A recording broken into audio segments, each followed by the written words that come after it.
Doolado and welcome to another tutorial in web development. This is part 5 in the series where I show you how to make bouncing balls in the HTML5 canvas. So let's carry on where we left off from the last tutorial. So in this after this tutorial I hope to see some actual circles on this canvas, because this empty browser has been kind of depressing lately. So let's start off by making the ball object. So to make an object, write function ball, so that's the name of our object. Then you want to pass a few values to this ball when it's being created. So position x, want to pass that to the ball, and also the position y, and the velocity velocity x, velocity y, the radius, the bounciness of the ball, and the color. So yeah, now we want to apply all these values that we passed to the ball. We want to apply them to the ball. So this dot x equals position x, this dot y equals position y, this dot vx equals velocity x, this dot vy equals velocity y, this dot r equals radius, this dot b equals bounciness, and this dot c equals color. So these are all the values that we're passing to the function, and these are the actual variables inside of the ball object. So if we want to access any of these values, we do it by writing balls, which is our array that will hold all of these balls. The fifth ball, for example, dot x will return the x position of the fifth ball. And we also want to do this dot draw equals draw ball. So if we want to draw a ball, we do balls dot balls. The fifth ball dot draw will initiate this function, which will draw the ball, the fifth ball. Yeah, now in order to have this program not crash, we need to make this draw ball function, and we do not want these parentheses, so remove these parentheses after the draw ball. The this dot draw equals draw ball, remove them. Yeah, so like I said, we want to make this the function draw ball in order to make things work. So the draw ball function will apply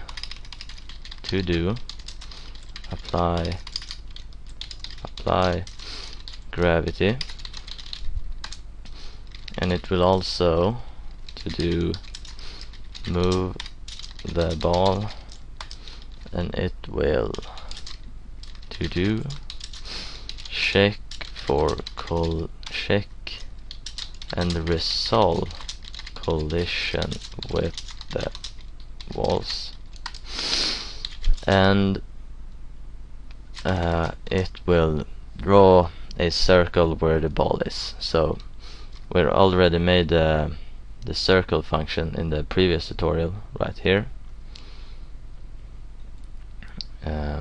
So let's just type circle, and then you know we need to pass some values, and we want to pass this dot x, which will be the x value of this ball that we're trying to draw, and this dot y, same thing, this dot r, which will be the radius of this ball that we're trying to draw, and this dot z, which will be the color of the ball that we're trying to draw.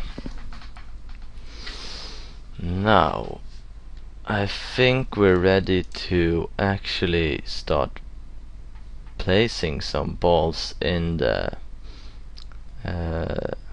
balls array. So that's good. Let's go up to our to do right here. To do, create ball. It's finally time. So write balls dot push, which will push a object into this balls array. And what do we want to push? Yes, we want to push a ball object. So new ball parentheses, and now the program is asking us to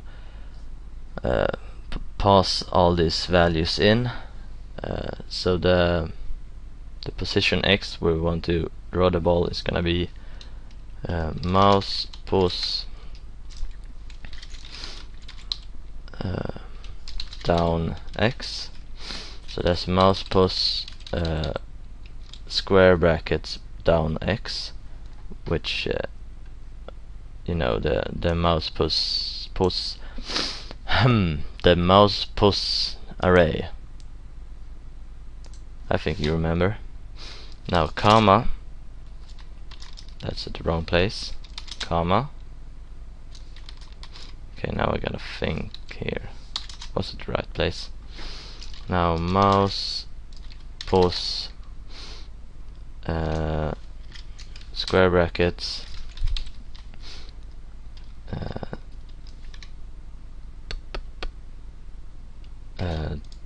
down pos y. So now we know the x and y for where we want to spawn our ball. Let's continue. And this is kind of, you know, cluttered up and advanced. Not really advanced, but it's kind of hard to read. So I'm gonna make it at the line below here, and then, you know, move it up into a function. So now we wanna insert the velocity, the x velocity, which is a result of how long the force arrow is. So event dot page x. This is the current position of the mouse, minus mouse pos square brackets down x. So this will basically be like a relative x from where I, you know, if I open paint, if I held down my mouse here and I move it to here, and I release and the ball will be created, then this will be like, this will be, whoops, this right here will be the first x value, where I, you know, the mouse, this down x, mouse pos down x, that's this value, and the event dot page x is this value. It's much more, all the way here to, you know, all the way there. And if I take this value minus this value, I get this value, which is, you know, how fast the ball is supposed to go in the x direction. So, but I didn't want, you know, 100% of this. I just wanted 30%, as I said in like a previous tutorial. So that's why I take this times the force factor, which is 0.3.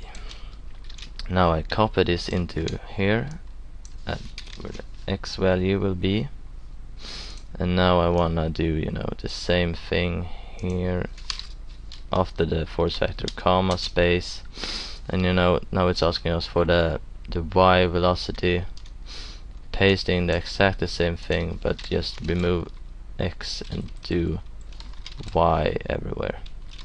Now after force factor again, comma, space, and now let's see what to put here.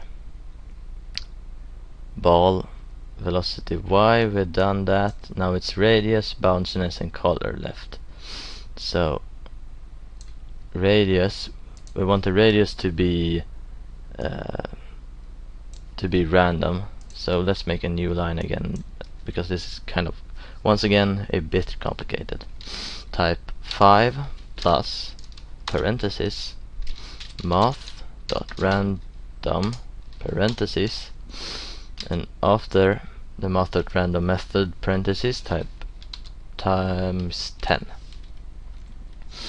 So if math.random returns a 0, 0 times 10 will be 0, and 0 plus 5 will be 5. So the smallest ball will have 5 pixels in radius, and the largest ball will be, if the math.random function returns a 1, then it would be 1 plus 10, which is 1 times 10, which is 10, and then 10 times 5, which is 15. So the balls will be all the way from 5 pixels in radius to 15 pixels in radius. So let's put it right here in the radius slot. And now the bounciness. I want 90% left of the velocity when it hits a wall, for example, so 0.9. Now the color, and we made a function right here which returns a random color here. So let's use that function, random underscore color parentheses, and if you have 3 parentheses in the end, you've done everything right, hopefully, and you can put a semicolon and all the pushing back of a ball is done. So I'm just gonna make sure that you can see all of this right here, like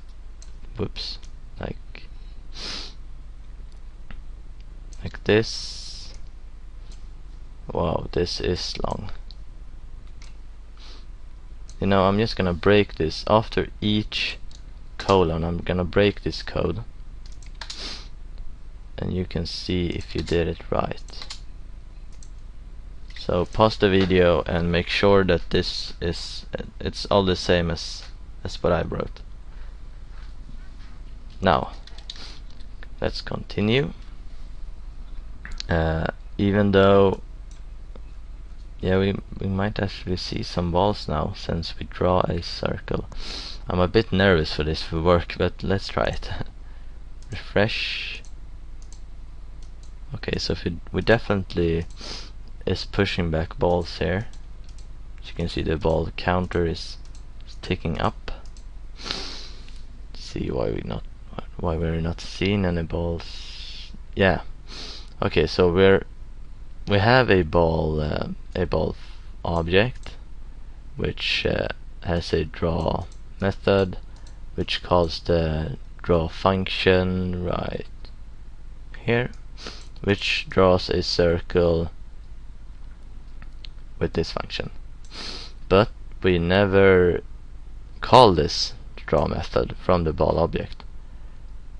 That's what we're supposed to do right here. For all the balls in the balls array, let's draw a ball. So do balls I balls I dot draw parentheses. Now we should see some balls. No. Every time I click it crashes. Okay. Interesting. This really is quite a hard tutorial to make. Balls I draw. Okay, so I'm just gonna debug this. It's some live debugging. Hope you don't have any problems with that. So it's obviously something with this draw ball function that's wrong. Draw ball, yes. Now the draw ball circle. Is it fine right here? Let's see. Okay, so it's not crashing. What I'm able to figure out now is that you can run this method for all the balls. You can run this function, but when we get to this line where we make the circle, something is wrong. So let's move on into the circle method and have a look at this. Oh, okay. So right here it says store and not stroke. So write stroke and you should be fine. Let's see. Okay, so it's not crashing, but I'm not seeing any balls. Let's start off by removing this ugly red color. Background color red, remove that. Refresh. Okay, so I've spotted yet another mistake. Here at the ctx.close path, we wanna use two parentheses because this is a method. Now it should all run smoothly. And it doesn't. Okay, this is some serious live debugging. But it's exciting, isn't it? Okay, so it appears that these values are not really being it appears that all of these are zeros, which is not good. So if I change these to 10 and refresh, we get a few balls here. The radius though,